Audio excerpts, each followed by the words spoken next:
Arabaina taona, arabaina dao tika rehetra am'izao andro alatsinainy amin'ny ray ora, mahery 2 minitra rahabe indrindra mba sambasamba niary tena hoe sambasamba zanahary ara-potoantsika androany ka dia afaka miseho félicité ngana hoe bravo atsika mianakavy satria mba ara-potoantsika androany soran'Andriamanitra, soran'ny tompo.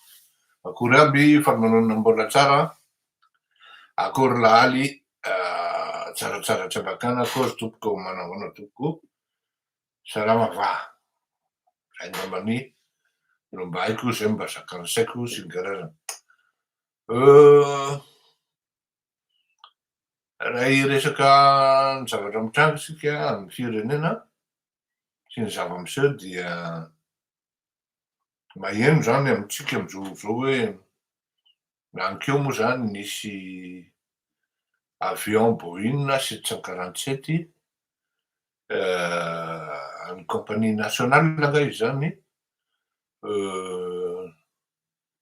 ao Ivato ao tonga ao dia fanontaniany maro na iza koa raha mbola manontany hoe aniza marina ary anao inona ao ary avy aiza ary ndeha ho aiza io avion io. Dikan'izany zany raha antsika manokana ny ramatoa sy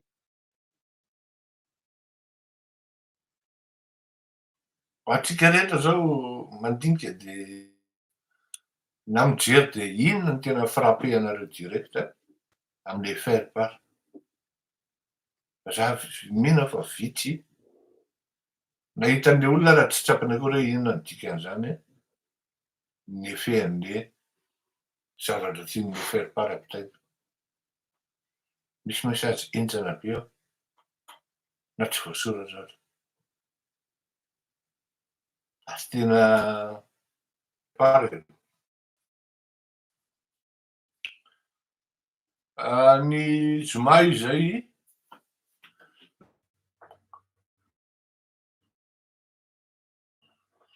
anakaiza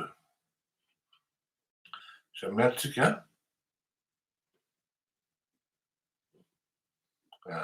io ny zoma 9 aogositra amy zoma zao zany amy 2 ratorak'andro dia entinao amin'ny fiangonana